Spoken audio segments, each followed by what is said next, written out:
And hello and good evening, everyone. Come on now. Had a bar for a little while. Hello, how's everybody doing? All right, there you go. I'm the founding member of Peachtree Providence Partners, LLC, although many of you know me because of my 32 and a half years at Bank of America, many of which I spent as the company's president for the state of Georgia. Now, when you're a banker, you get to see a lot of things. It allows you to understand something more than the importance of having money and more than the importance of money. And I know some of you may say, what could be more important? Well, you learn to have a sincere appreciation for people who know value and who live by values. And that can be very, very important. Understanding value doesn't mean you know how much something might cost. It's really deeper than that. It's really understanding what it's worth. And so these are times when we've got to know the difference between an item's cost and its value. You know, I think it was Alicia Keys who told us that we needed to understand a woman's worth in one of her songs, and we need to understand everybody's worth in the song that we call Life Every Day. I'm proud to say that I've served as chair of the Atlanta Business League for the last 2 years, and it's been a time of immense value and change in my own life. This is an organization with incredible people, and I have admired the ability of our board members and staff to navigate complicated social, political, legal, legislative, and financial systems to achieve their goals. Those goals are always the same. In fact, Leona has told you about them already. The Atlanta Business League exists to see black businesses and their owners thrive. We exist to be that tide that rises to lift all boats. And that's not easy, because people seem to kind of remember when the tide's low, but not when it's rising. But that's okay, because we're here with you during low tide and high tide to make sure that we all are advancing, we're all growing, we're all succeeding. One of the things that people say pretty quickly when they come to Atlanta is that Atlanta's unique in many ways. We're unique because we have so many large and successful, middle-sized and small African-American and women-owned businesses. We're unique because we have an ability for those businesses to come together and interact. And we're unique because we have one of the strongest business leagues in the nation, and in fact, maybe the only city in the nation where the African American Business League is 30 years older than the so-called mainstream Chamber of Commerce. And that's because of all you, and I think you should give yourselves a round of applause.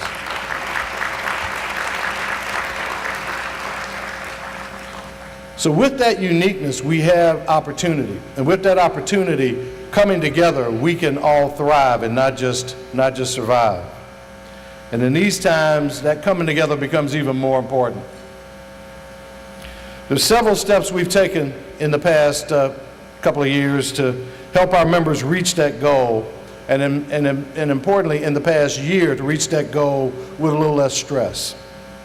The Atlanta Business League partnered with the International Franchise Association to help members learn about opportunities in franchising. Franchising is a great business tool. It brings value because it provides franchisees with a proven and successful business model while providing training and support to maximize their chances for success. Now, when you think about successful franchises, we will hear from a successful franchisee tonight, a successful business owner of many years.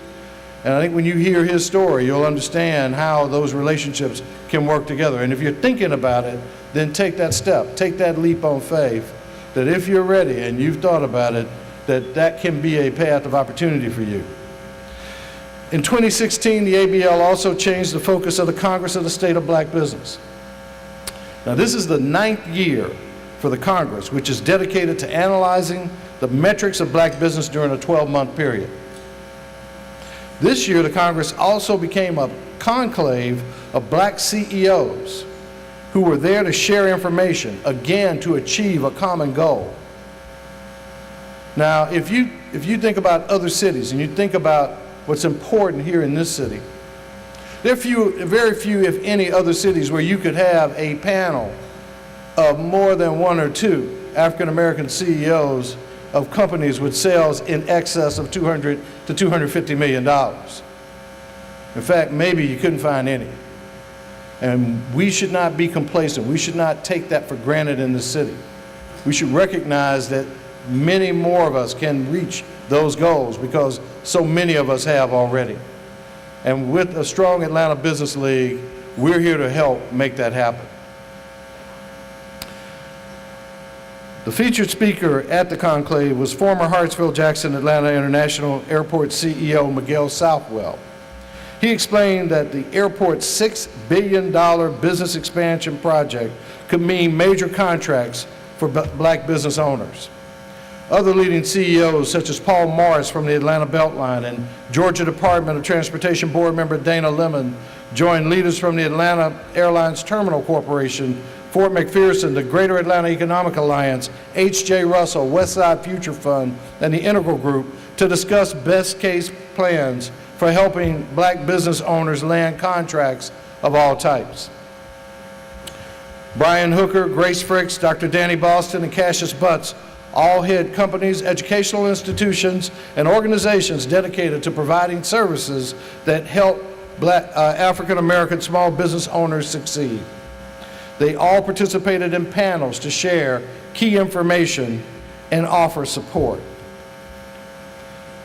The new focus is a major step the ABL has taken toward making the annual Congress one of the most relevant and current resources for black business owners in the state, if not in the nation. And you need to know that. And you need to take advantage of it. Because the strength of black businesses is one of the reasons that Georgia is such an economic powerhouse. Now here's some facts to back up that point.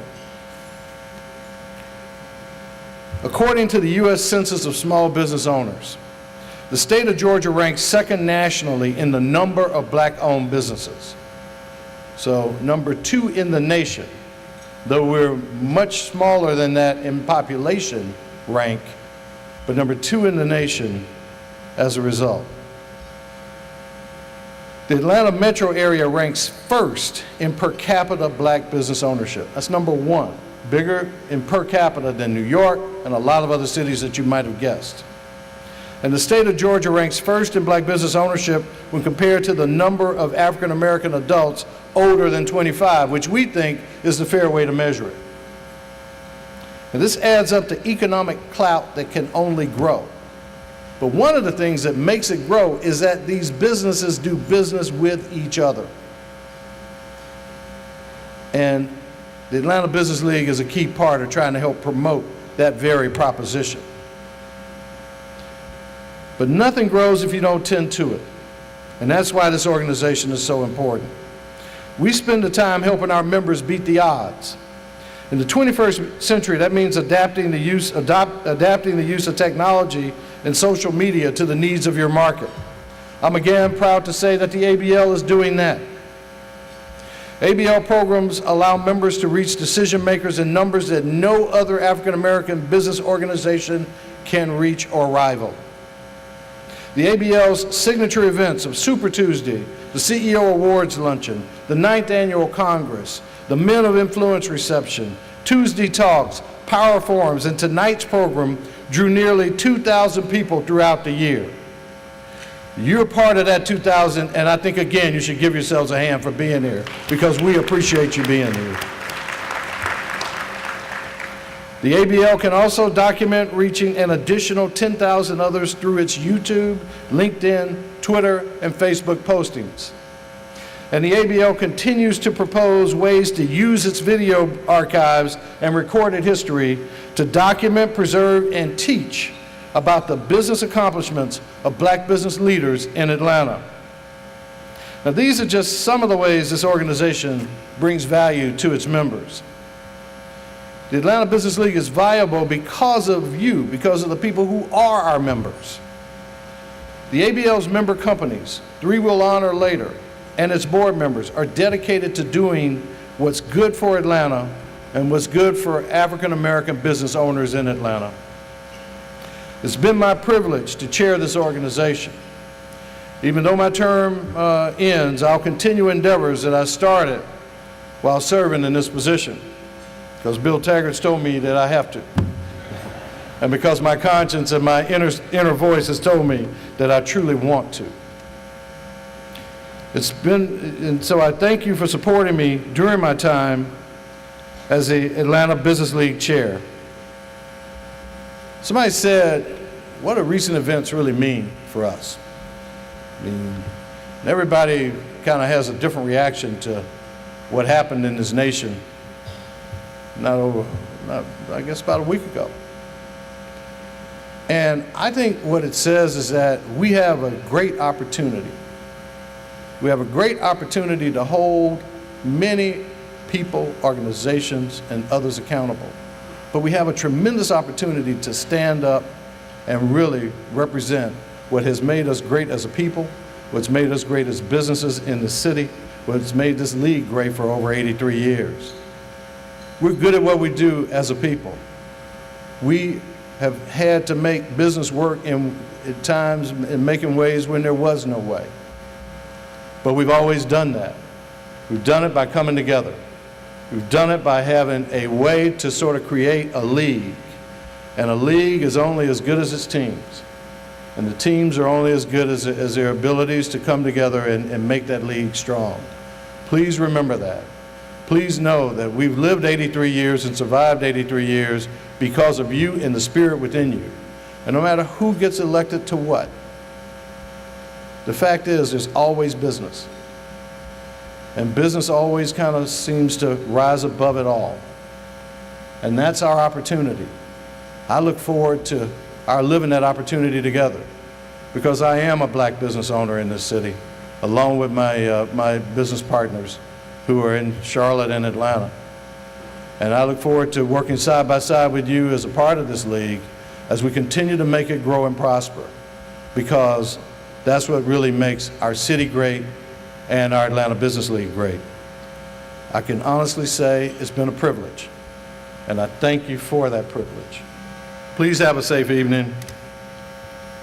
Please think about all the things you've heard here tonight, and just take one thing and go make a positive difference for yourself, and another thing and make a positive difference for somebody else. And our work will not have been in vain. We love you, we appreciate you, and we thank you for your time and attention this evening. And now, I get to say for the last time, this meeting is adjourned.